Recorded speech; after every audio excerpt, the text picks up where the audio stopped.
নমস্কার। আশা করি সবাই ভালো আছো, বাড়িতেই আছো এবং পড়াশোনাটা করছো। তো আজকে আমরা পড়ব কোল বিদ্রোহের ইতিহাস। কোল কারা, এরা কেন বিদ্রোহ করেছিল, এদের বিদ্রোহের উদ্দেশ্য কী ছিল, কেন এ ব্যর্থ হয়েছিল, গুরুত্ব কী ছিল, এগুলো আমরা সব জানব। ঔপনিবেশিক ভারতবর্ষের সংগঠিত বিদ্রোহগুলির মধ্যে সবথেকে হিংসাত্মক বিদ্রোহ ছিল 1831-32 সালের কোল বিদ্রোহ। এই কোল বিদ্রোহটা ছবি তোমরা দেখতে পাচ্ছ। কোলদের পরিচয়: ছোটনাগপুর অঞ্চলের বিস্তীর্ণ এরিয়া এদের বাস ছিল। এরা হচ্ছে মূলত আদিবাসী সম্প্রদায়ের মানুষ। এরা জঙ্গল পরিষ্কার করে সেখানে চাষাবাদ করত, জঙ্গলের সম্পদ এরা ভোগ করত। তাহলে কোল কারা না, ছোটনাগপুরের বিস্তীর্ণ অঞ্চলে এরা বসবাস করত। এরা মূলত আদিবাসী সম্প্রদায়ের মানুষ। এরা জঙ্গল পরিষ্কার করে সেখানেই চাষবাস করত এবং জঙ্গলের সম্পদ ভোগ করত।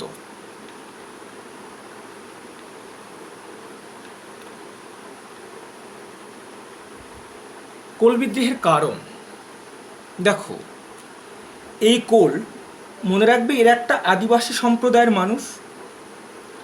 এদের নিজস্ব একটা আইন কাইন আছে, নিজস্ব একটা বিচার পদ্ধতি আছে এবং সেগুলি দিয়ে এরা কিন্তু এদের সমাজটাকে পরিচালনা করত। 1820 সালে যখন ইস্ট ইন্ডিয়া কোম্পানি ছোটনাগপুর অঞ্চলের শাসনভার গ্রহণ করে, তারপর থেকে কোলরা কিন্তু একের পর এক অত্যাচারিত হতে থাকে।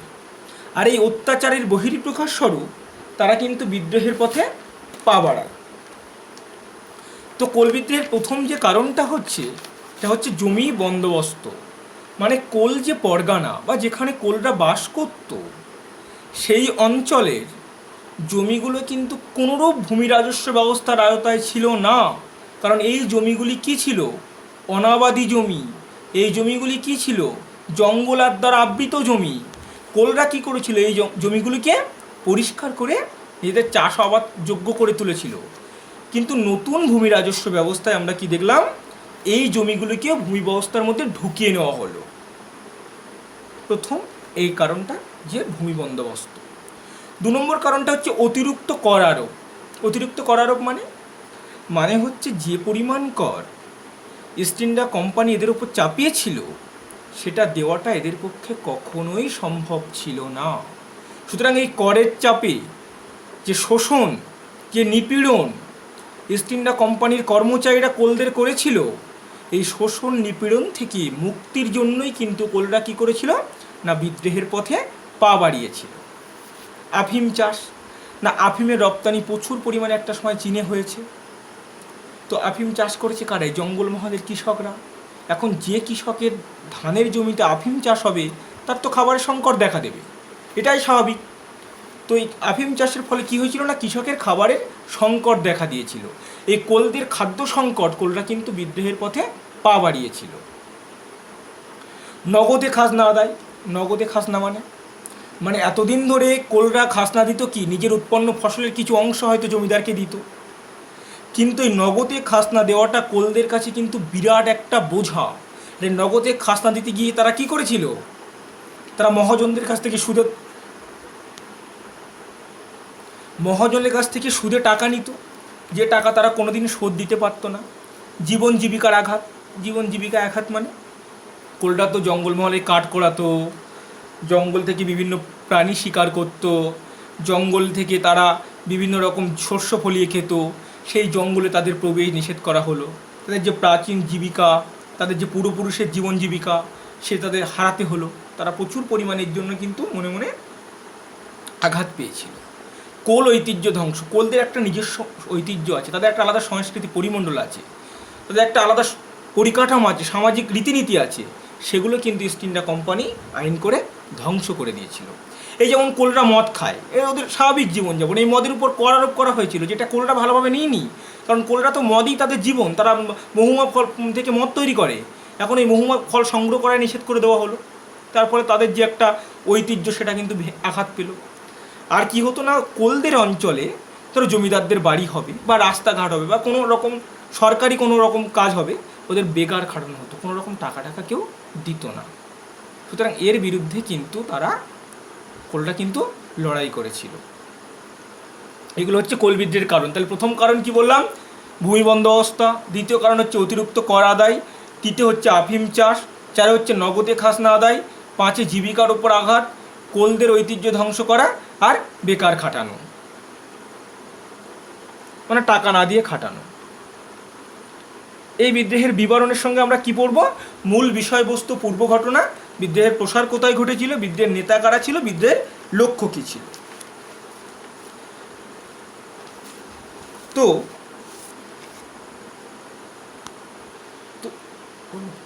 এই বিদ্রোহ মূলত কোম্পানির শাসনাধীন সময়ে কোলদের উপর হওয়া অত্যাচারের বিরুদ্ধে তারা প্রথম শুরু করে।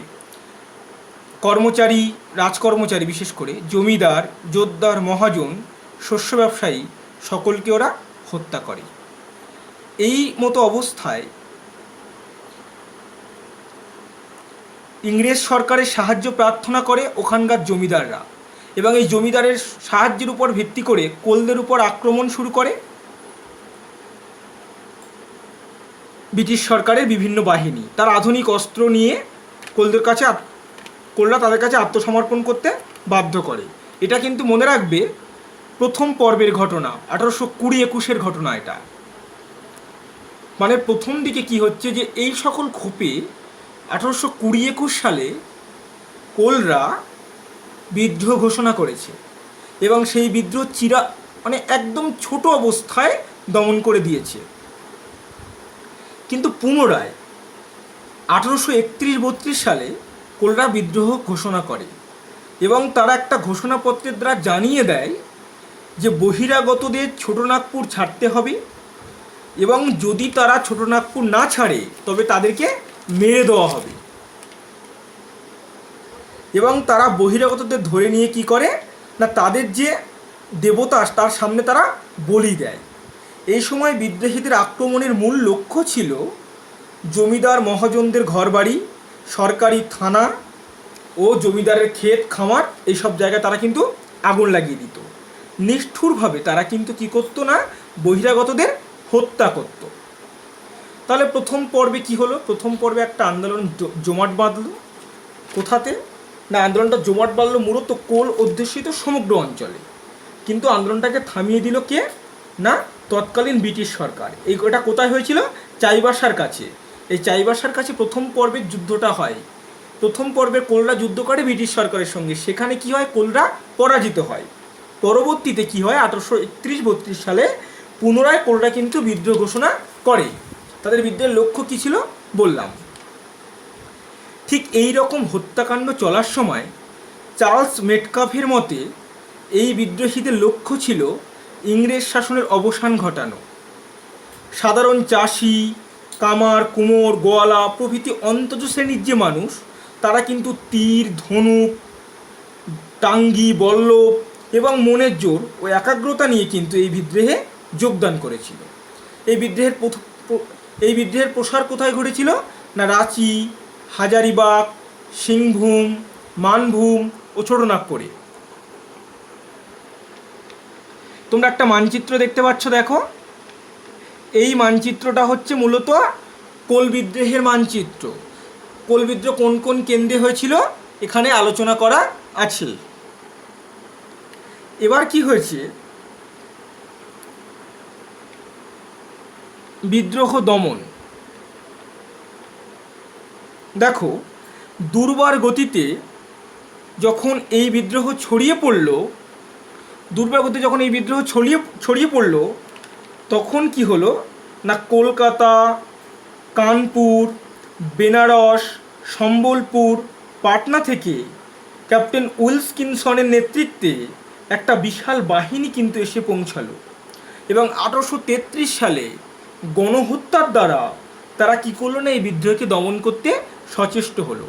এই বিদ্রোহে কি হলো না, বহু আদিবাসী, বহু কোল যুবক যুবতী তারা নির্বিচারে গুলিতে কিন্তু প্রাণ দিল। এবং শেষ পর্যন্ত ব্রিটিশ সরকারের চূড়ান্ত কি বলবো হিংস্র দমন নীতির কাছে মাথা নত করে এই বিদ্রোহীরা কিন্তু আত্মসমর্পণ করল। এই বিদ্রোহের গুরুত্ব কিন্তু অপরিসীম। ভারতবর্ষের ইতিহাসে আমরা তাকে অস্বীকার করতে পারি না। কিন্তু ঐতিহাসিক জগদীশচন্দ্র ঝা এই বিদ্রোহর ব্যর্থতার ক্ষেত্রে মূলত শিক্ষিত শ্রেণীর উদাসীনতাকেই গুরুত্ব দিয়েছেন। তিনি মনে করেছেন শিক্ষিত শ্রেণী যদি, কলকাতার শিক্ষিত শ্রেণী, মধ্যবিত্ত শ্রেণী যদি এই বিদ্রোহকে সমর্থন করত, তাহলে এই বিদ্রোহ কিন্তু অচিরেই সফলতার মুখ দেখত। তো এই বিদ্রোহ কেন ব্যর্থ হলো, ব্যর্থতার কারণ কি, আমরা একটা জায়গায় আলোচনার চেষ্টা করি। দেখো, এই বিদ্রোহ প্রথমত ব্যর্থ হয়েছিল হচ্ছে সুযোগ্য নেতৃত্বের অভাব। কারণ এই যে আদিবাসী, এই যে দলিত, এই যে জঙ্গলমহলের বসবাসকারী মানুষ, এদের মধ্যে নেতৃত্ব দেওয়ার কোনো গুণাবলী কিন্তু সেরমভাবে ছিল না। ফলে কি হয়েছিল, সুযোগ্য নেতৃত্বের অভাবে কিন্তু এই বিদ্রোহ ব্যর্থ হয়। আঞ্চলিক সীমাবদ্ধতা, দেখো গোটা ভারতবর্ষে কিন্তু এই বিদ্রোহ ছড়ায়নি, কোথায় কোথায় পালমৌ, সিংভূম, মানভূম, এই কয়েকটা জায়গায় এই বিদ্রোহ ছড়িয়ে পড়েছিল। সুতরাং এই বিদ্রোহকে দমন করাটা ব্যাপক হারে সহজ হয়েছিল। উদাসীনতা মানে শিক্ষিত শ্রেণীর উদাসীনতা, জমিদার যোদ্ধারদের উদাসীনতা, তারা ব্রিটিশ সরকারের বিরুদ্ধে লড়াই করছে, এদের তো কিছু যায় আসে না, এরা ওটাকে কেউ পাত্তাই দিইনি। আর কি ছিল না, যোগাযোগের অভাব। বিদ্রোহীরা এক অঞ্চলের বিদ্রোহীদের সঙ্গে অন্য অঞ্চলের বিদ্রোহীদের কিন্তু যোগাযোগ খুব একটা ছিল না। ফলে যোগাযোগের অভাবে কিন্তু এই বিদ্রোহ অনেকটা ব্যর্থ হয়ে যায়। কোলদের সামরিক শক্তির দুর্বলতা, দেখো কোলরা যুদ্ধ করেছিল প্রাচীন অস্ত্রশস্ত্র দিয়ে। সেগুলো কি? ঢাল, তরোয়াল, তীর, ধনুক, ইট, পাটকেল, বাঁশের লাঠি, এইগুলো ছিল তাদের সরঞ্জাম। অপরদিকে ব্রিটিশদের ছিল কামান, বিভিন্ন রকম রাইফেল। সুতরাং তার সামনে এরা টিকতে পারেনি, তাই অসম যুদ্ধে কিন্তু এদের পরাজয় হয়ে গেছিল।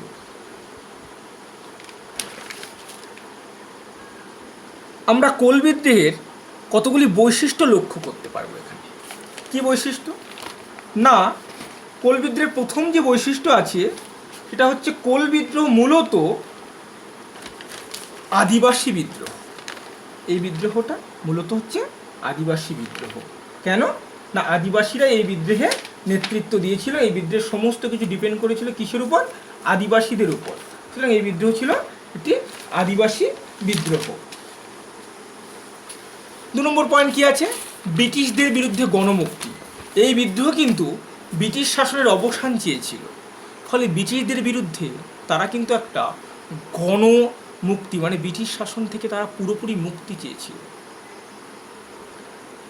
এই বিদ্রোহের 3 নম্বর বৈশিষ্ট্য কি না, এই বিদ্রোহ হয়েছিল মূলত ঔপনিবেশিক অরণ্য আইনের দ্বারা। অরণ্যের যে অধিকার তাদের কাছ থেকে কেড়ে নেওয়া হয়েছে, সেই অধিকারগুলোকে প্রতিষ্ঠা করা। আর আরেক পরবর্তী গুরুত্ব হচ্ছে বৈশিষ্ট্য হচ্ছে এই বিদ্রোহ শোষণহীন সমাজ গঠনের প্রয়াস করে। মানে এই বিদ্রোহটা জমিদার, যোদ্ধার, মহাজনদের বিরুদ্ধে লড়াই করে একটা শোষণহীন সমাজ গঠনের কথা বলে। লাস্ট পয়েন্ট হচ্ছে লড়াইয়ের মানসিকতা। সেটা কীরকম না, এই বিদ্রোহীরা জানে যে ব্রিটিশ সরকারের বন্দুকের কাছে আমার বাঁশের লাঠি টিকবে না, তবুও কিন্তু একটা লড়াই করার মানসিকতা নিয়ে এরা কিন্তু এগিয়ে গেছে। তাহলে কোল বিদ্রোহের বৈশিষ্ট্য তোমরা কী কী দেখলে? প্রথম বৈশিষ্ট্য দেখলে আদিবাসী, দ্বিতীয়ত দেখলে ব্রিটিশদের বিরুদ্ধে গণমুক্তি, তারপর দেখলে অরণ্যের অধিকার, তারপর শোষণহীন সমাজ প্রতিষ্ঠার প্রয়াস, তারপর হচ্ছে লড়াইয়ের মানসিকতা। এগুলো হচ্ছে কোল বিদ্রোহের বৈশিষ্ট্য। গুরুত্ব, এই বিদ্রোহের গুরুত্ব কী ছিল? মূলত কোল বিদ্রোহ যে গুরুত্ব আমরা দেখতে পাই, সেটা নিঃসন্দেহে একটা বড় সফলতা এই বিদ্রোহের। আমরা জোর গলায় কথা বলতে পারি। কেন বলতে পারি কথা না, এই কোল বিদ্রোহের ফলে ব্রিটিশ তার শাসন নীতির পরিবর্তন ঘটায়। মানে সেটা কীরকম না, শাসন নীতির পরিবর্তন মানে হচ্ছে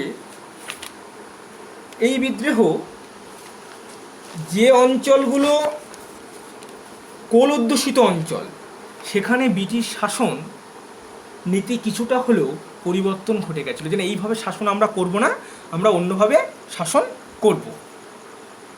তারপর কি হয়েছিল না, 1834 সালে কোল অধ্যুষিত অঞ্চলগুলিকে নিয়ে দক্ষিণ পশ্চিম সীমান্ত এজেন্সি গঠন করা হয়, যে এজেন্সির কাজ ছিল শুধুমাত্র কোলদের স্বার্থ রক্ষা করবে।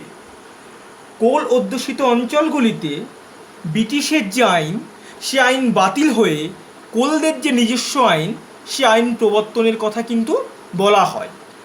এবং আরও বলা হয় কোল অধ্যুষিত অঞ্চলে জমিদারদের প্রবেশ নিষেধ, একদম কোনো রকমভাবে এখানে জমিদারি চলবে না। আর কি বলা হয়, বলা হয় সুদখোর মহাজনদের প্রবেশ নিষিদ্ধ, মানে যারা সুদখোর মহাজন, যাদের কাছ থেকে সুদে টাকা নিত এই কোলরা, সে সুদখোর মহাজনরা কোল অঞ্চলে আর প্রবেশ করতে পারবে না। এবং মিথ্যা ঋণের জালে জড়িয়ে জমিদাররা যে জমি কোলদের আত্মসাৎ করেছে, সেই জমি কোলদারদের কিন্তু ফিরিয়ে দিতে হবে। অর্থাৎ কোলদের যে দাবি, সে দাবি কিছুটা হলেও কিন্তু পূরণ হয়েছিল তাদের এই বিদ্রোহের দ্বারা।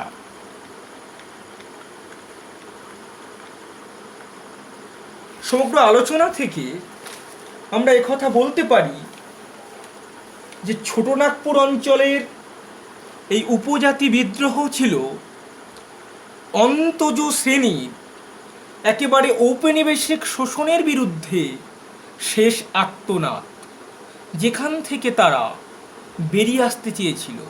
মহাজন, জমিদার, জোতদার ও সরকারের যে ফাঁস, সেই ফাঁস থেকে তারা মুক্তির জন্য এই বিদ্রোহে সামিল হয়েছিল। সুপ্রকাশ রায়ের মন্তব্য ধরেই বলা যায় এই বিদ্রোহীরা ছিল স্বাধীন চেতনার ব্যক্তিত্বের অধিকারী। এরা ঔপনিবেশিক অর্থনীতির কুফল সম্পর্কে সম্যক ধারণা করতে সক্ষম হয়েছিল, যে ধারণা করেছিল কলকাতার তথাকথিত শিক্ষিত সম্প্রদায়ের মানুষ ঠিক 100 বছর পরে। নমস্কার। কতটা হলো?